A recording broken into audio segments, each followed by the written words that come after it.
no voy a la cumbre porque no se invita a todos los países de América. A Cúpula das Américas nem bem começou e já sofreu a primeira baixa. O presidente do México, Andrés Manuel López Obrador, anunciou que não vai ao evento, que neste ano está sendo realizado em Los Angeles, na Califórnia. O motivo? Um protesto pelo fato de os anfitriões desta edição, os Estados Unidos, terem deixado de fora Venezuela, Cuba e Nicarágua. Mas esse não é o único entrave no entendimento entre os países da região. Pela primeira vez desde a criação da cúpula, em 1994, o governo americano teve que mandar um emissário aos principais países da América Latina para convencê-los a participar. Ao Brasil, a Casa Branca ofereceu um encontro bilateral entre os presidentes Joe Biden e Jair Bolsonaro, que acabou concordando em comparecer. Eu não vou para lá para sorrir, apertar a mão, nem aparecer em fotografia, eu vou para resolver os assuntos. Presidente. É isso que nós trabalhamos e eu sou presidente do Brasil. E não como alguns querem que eu acolha aí uma pauta internacional para ficar bem na foto. Isso não vai acontecer.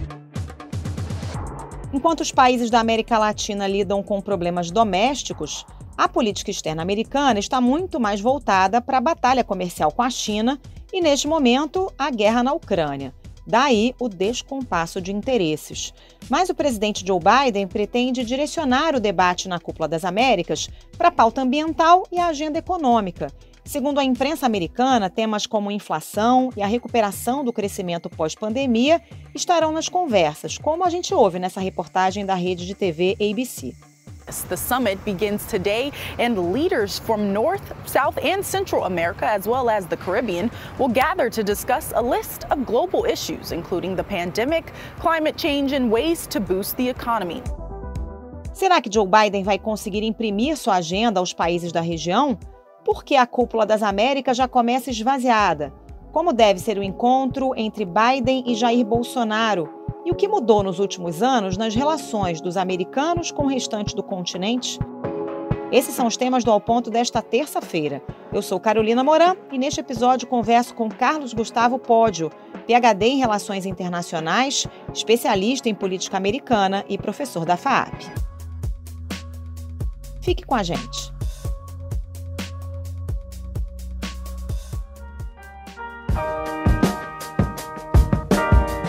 Professor Carlos Gustavo Pódio, pela primeira vez desde que a Cúpula das Américas foi criada, lá em 1994, o governo americano teve que mandar um emissário aos países mais importantes da região, teve um trabalho de convencimento para que eles participassem do evento. Mesmo assim, o presidente do México, Manuel López Obrador, já anunciou que não vai. A gente pode dizer que é uma cúpula esvaziada? Pois é, Carolina, eu acho que o que a gente tem visto é um indicativo claro de um processo que já acontece há um bom tempo, né, que é a perda de influência dos Estados Unidos na região, né?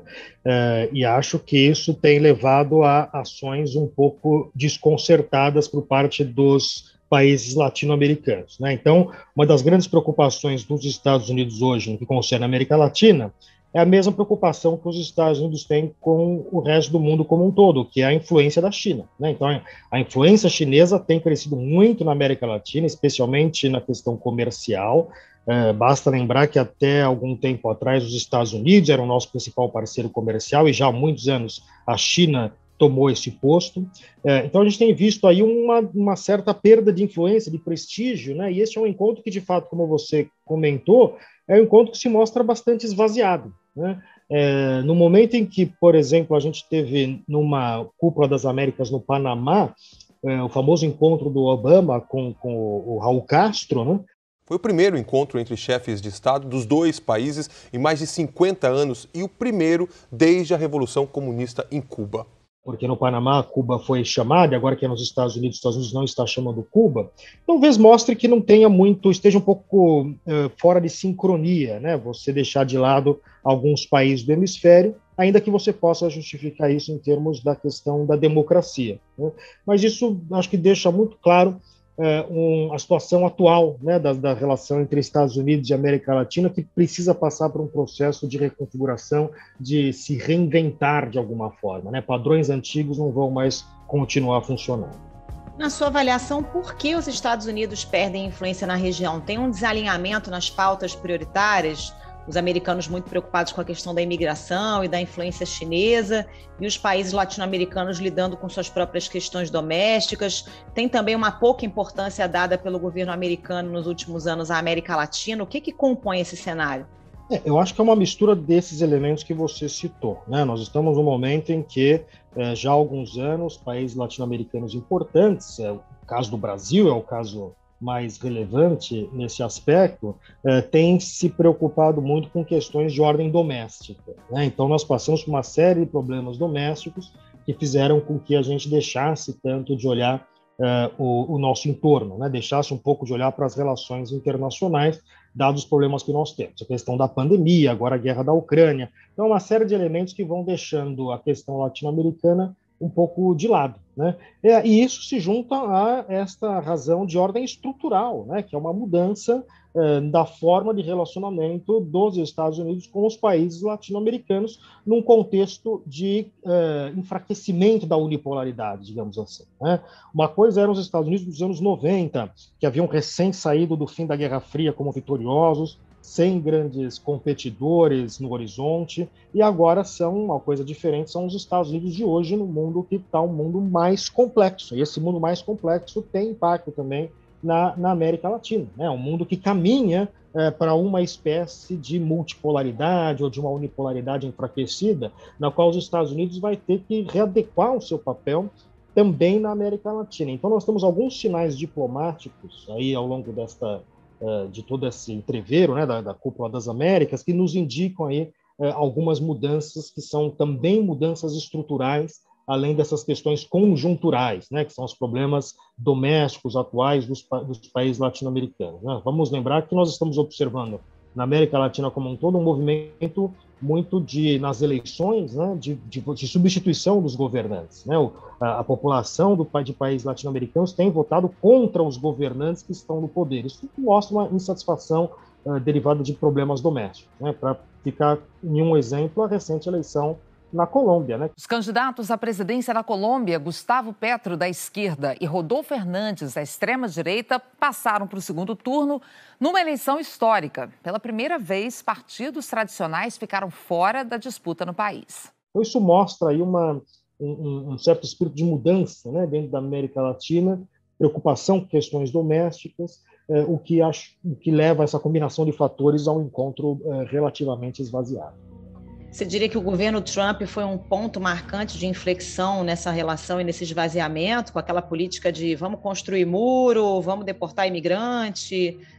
Isso marcou uma inflexão nessa relação dos Estados Unidos com a América Latina, ou isso já vinha de antes? De fato, a administração Trump ela foi um marco importante em termos da imagem dos Estados Unidos no sistema internacional, né? Um marco bastante negativo. A política do Trump é a política de se voltar para dentro, né? Se voltar para os Estados Unidos vem em primeiro lugar, e não pense os Estados Unidos como líder de um sistema global mais amplo, né? Então isso, de certa medida, colocou, sim, um problema bastante grande na imagem dos Estados Unidos, que se reflete também aqui na América Latina. Curiosamente, né, o elemento do muro, que era um elemento importante nas relações com a América Latina em geral e com o México em particular, é curioso que o López Obrador, o presidente mexicano, né, que é um populista de esquerda, tinha relações que me parecem muito melhores com o Trump do que as relações que parece que ele tem agora com o Joe Biden, né? Então isso é um elemento curioso aí para a gente poder observar. A gente pode dizer que teve também uma desarticulação nas lideranças regionais da América Latina, Poggio. O próprio Brasil deixou de ser um polo, um ator relevante nessa política continental, e não me parece claro quem seria esse grande interlocutor regional agora, né?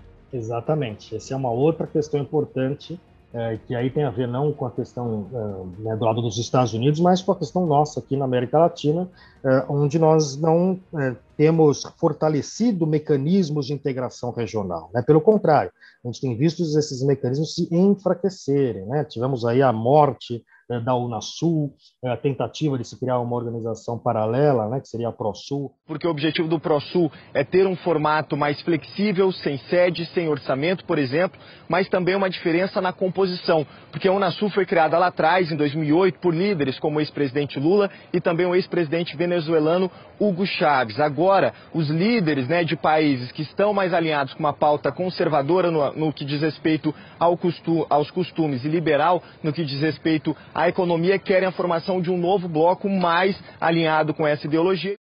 Que não foi também muito bem sucedida, porque isso teve muito a ver com uma certa abordagem brasileira de integração regional, que é uma abordagem inteiramente baseada em afinidade ideológica, né? Ou seja, líderes que têm afinidade ideológica com o presidente brasileiro, eles se aproximam. Líderes que não têm afinidade ideológica, eles sequer dão um telefonema para congratular pela vitória em eventual eleição. Então isso gera um problema de desunião, né? Isso desarticula uma série de movimentos dentro da América Latina, que era uma região razoavelmente, em termos institucionais, né, razoavelmente densa em termos da sua institucionalização.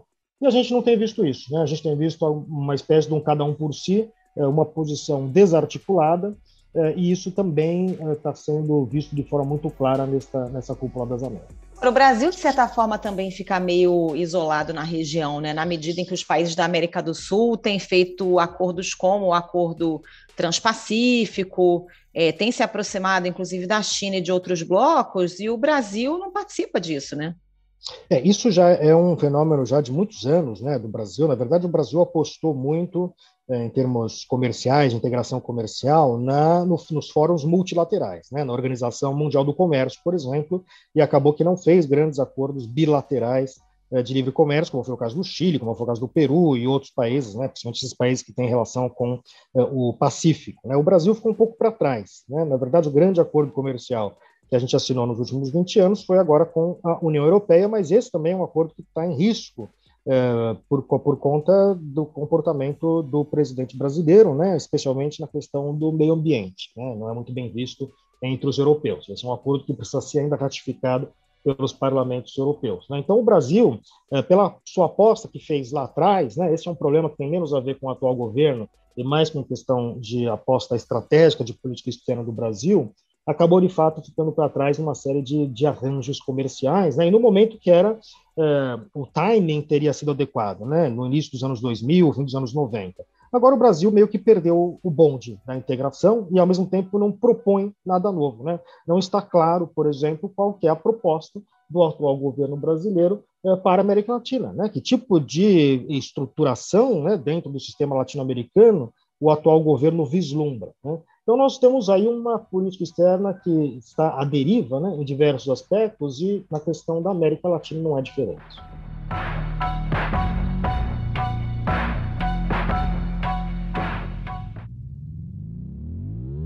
O presidente americano Joe Biden não convidou 3 países para compor essa cúpula. Não convidou Venezuela, não convidou Cuba e nem Nicarágua. E aí o que houve? Uma ameaça de boicote de outros países. Ameaçam não comparecer a essa 9ª Cúpula das Américas se ela não tiver o convite à participação de todos. Voltando a falar da cúpula especificamente, um dos pontos de atrito é o fato de os Estados Unidos, como você disse, não terem convidado Venezuela, Cuba e Nicarágua. Foi essa justificativa, inclusive, do Obrador para dizer que não ia ao evento. Na 3ª Cúpula das Américas, que aconteceu há 21 anos, os países concordaram em condicionar a presença nas reuniões do grupo à preservação dos valores democráticos. O que mudou? O entendimento nos países da América Latina em relação a Cuba, por exemplo, hoje é diferente? Ou é, de fato, um sintoma desse esgarçamento das relações com os americanos? O contexto, né, hoje, de fato, é um contexto muito distinto do contexto de 2 décadas atrás, né, principalmente no que concerne a questão da democracia. A gente tem visto, inclusive, países importantes, lideranças importantes, questionando, né, a própria noção de democracia liberal. Temos um presidente no maior país da América Latina, que é alguém que tece elogios, né, ao período da ditadura militar brasileira. Então você tem uma situação que é uma situação em que o estado da democracia na América Latina como um todo parece que está bastante atingido, né? Além disso, também mudou a relação com o regime cubano, né? Então, é verdade que existe a questão da democracia como um elemento importante, isso está na Carta da Organização dos Estados Americanos, mas, ao mesmo tempo, com a mudança de contexto internacional, né, talvez seja o caso de tentar fazer algum tipo de abertura, né? Ainda que se coloque claramente protestos, ainda que se indique, né, um certo desconforto com a presença de países notadamente não democráticos, né, como recentemente tem sido o caso de Venezuela e Nicarágua, e já há muitos anos é o caso de Cuba, ainda que isso tenha sido colocado, que possa ter sido colocado pelos Estados Unidos, ao mesmo tempo é preciso saber lidar com a nova realidade, né? Talvez por conta disso não tenha nem sido uma ideia muito inteligente levar esta cúpula para os Estados Unidos, né? Porque quando a cúpula acontece em outros países da América Latina, esses países tendem a ser convidados, né? Então os Estados Unidos têm uma questão doméstica, né? A questão do voto na Flórida, por exemplo, que gera aí alguns constrangimentos na hora de convidar países, principalmente como Cuba e Venezuela. Então, possivelmente, Carol, nem tenha sido pode ser que não tenha sido uma boa ideia neste momento a gente ter essa cúpula nos Estados Unidos, né? Talvez fosse o caso de pensar em algum outro país latino-americano, até que os Estados Unidos possam resolver melhor essas questões para evitar qualquer tipo de constrangimento. Que até porque, ao mesmo tempo em que não convida Venezuela, Cuba e Nicarágua, o Joe Biden vai à Arábia Saudita, que é um regime autoritário, cujo mandatário é acusado, inclusive, de tortura e assassinato. Tem um contrassenso aí, né? A Arábia Saudita é uma das questões em que mais joga a luz sobre a hipocrisia, né, nas relações internacionais por parte dos Estados Unidos, né? O próprio Joe Biden, durante a campanha, fez declarações bastante duras contra a Arábia Saudita, né? Vamos lembrar que o governo saudita está, obviamente, envolvido na morte de um jornalista do Washington Post. De acordo com o governo saudita, Jamal Khashoggi morreu durante uma briga com agentes dentro do consulado. O anúncio, que foi feito na TV estatal no início da madrugada pelo horário local, diz ainda que os 18 agentes envolvidos estão presos e 5 funcionários do alto escalão do governo foram demitidos. Entre eles, o general Ahmed al-Assiri, que teria comandado a operação. Isso levou a declarações bastante duras do Joe Biden durante a campanha eleitoral. O Biden disse que ia tratar a Arábia Saudita como um pária, né? Ocorre que na campanha eleitoral você consegue mais ou menos demonstrar uma política externa coerente, né, em termos de valores. Quando chega no governo é que essas coisas ficam claras, né? Ainda mais agora, nesse contexto de guerra com a Rússia, a questão do mercado de petróleo, novamente a Arábia Saudita volta a ser um parceiro importante dos Estados Unidos. Então, claro, né, essa é mais uma razão pela qual fica clara esta política que, no fundo, tem um grau de hipocrisia bastante alto por parte dos Estados Unidos.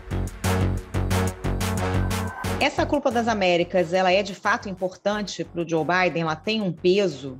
E que tipo de agenda ele espera que saia desse encontro? Tem alguns temas aí que são importantes, né? Acho que o Biden quer, por exemplo, discutir a questão da imigração, né? Isso me parece uma preocupação bastante clara do governo norte-americano, principalmente num contexto em que tem aumentado muito a entrada de imigrantes cruzando a fronteira de forma ilegal, né? Então isso tem um impacto que também, desde a administração Trump, tornou-se um tema politicamente muito sensível e possivelmente será um tema tratado pelo Joe Biden, né, neste encontro. Outra questão que me parece relevante para o Biden, para o Partido Democrata, é a questão do meio ambiente, né? O meio ambiente é um outro tema que é uma área sensível na relação, por exemplo, com o Brasil e que possivelmente o Biden vai trazer à tona. E um terceiro tema que me parece relevante é esse que nós comentamos, a questão da democracia, né?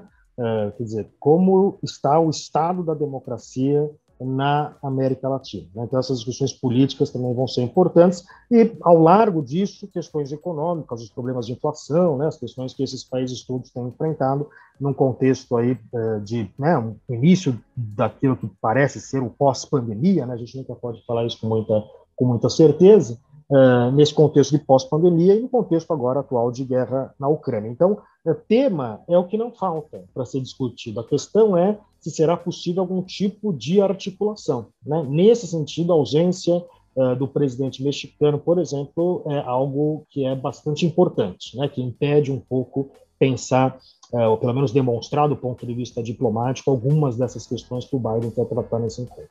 O que a gente pode esperar dessa reunião do Biden com o Bolsonaro? O próprio presidente Jair Bolsonaro ali na campanha, né, entre Biden e Donald Trump, apoiou o Donald Trump, inclusive falando em fraude na eleição norte-americana, que de fato não aconteceu. Então, a gente tem agora a previsão desse encontro lá no começo de junho. Bolsonaro estava reticente ao evento, a Casa Branca ofereceu um encontro ali bilateral entre os dois presidentes.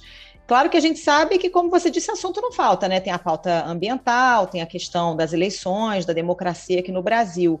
Você acha que o Biden vai apertar ali o Bolsonaro em relação a esses temas, ou deve ser uma reunião mais light, uma vez que teve todo um trabalho de convencimento para que o Bolsonaro fosse ao evento? Eu acho muito difícil a gente prever como vai ser, até porque o Biden ele tem uma certa faceta conhecida de ser alguém disposto a algumas gafes, improviso, né? Então o Bolsonaro também, né? Uma combinação explosiva.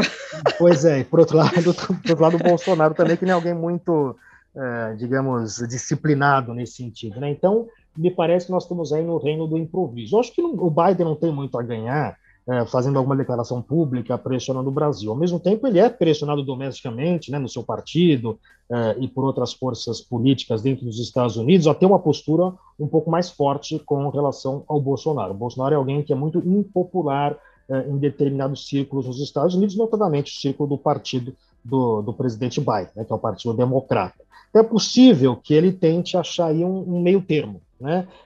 Ao mesmo tempo, é claro, é um encontro de cúpula, né? É um encontro diplomático, os Estados Unidos são anfitrião deste encontro, então tem algumas regras aí diplomáticas que talvez impeçam algum tipo de troca muito aberta, né, em termos de questões políticas. Ele deve dar alguns recados meio laterais, né? Eu acho que a assessoria do Biden deve preparar para ele algum tipo de discurso, algum tipo de recado em que indiretamente toca no Brasil, mas não acho que neste momento, né, nessas condições que esse encontro está acontecendo, que ele vai fazer algum tipo de, enfim, de acusação ou de uma questão muito grave contra o Brasil.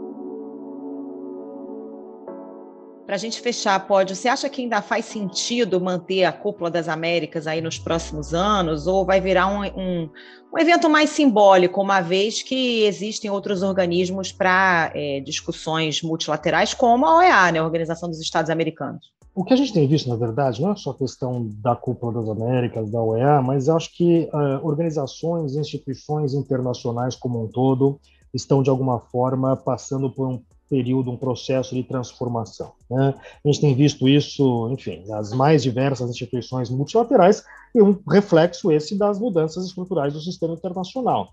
Dito isso, é importante, sim, que haja algum mecanismo de encontro entre os países do hemisfério, né, entre todas as nações do continente americano, e esse espaço é o espaço ocupado aí por essa Cúpula das Américas, né, que acontece aí sob os auspícios da Organização dos Estados Americanos. Então, é importante que continue existindo como um fórum diplomático de discussão, mas, ao mesmo tempo, que saiba se adaptar aos novos tempos, né? Nós estamos num contexto que é um contexto muito diferente do contexto da própria criação da Organização dos Estados Americanos, no fim dos anos 40, quanto dos encontros da Cúpula das Américas que aconteceram a partir dos anos 90, do fim da Guerra Fria. Há que se reconhecer essa nova condição estrutural do sistema internacional e planejar, né, todas as instituições em geral e as instituições interamericanas em particular, de acordo com esta realidade. Professor Carlos Gustavo Pódio, muito obrigada pela participação. Bom trabalho para o senhor. Obrigado, sempre um prazer. Um abraço a todos. Esse foi o Ao Ponto de hoje, o podcast diário da redação do Globo. Nessa conversa, a gente conta com a participação de toda a equipe do jornal, as mesmas pessoas que trazem informação e análise de qualidade todos os dias. Quer saber mais? Assine o Globo. Acesse assineoglobo.com.br e confira todas as notícias e reportagens especiais. A produção deste episódio foi da Roberta de Souza e a edição da Luciana Malini e do Luan Oliveira. Até mais!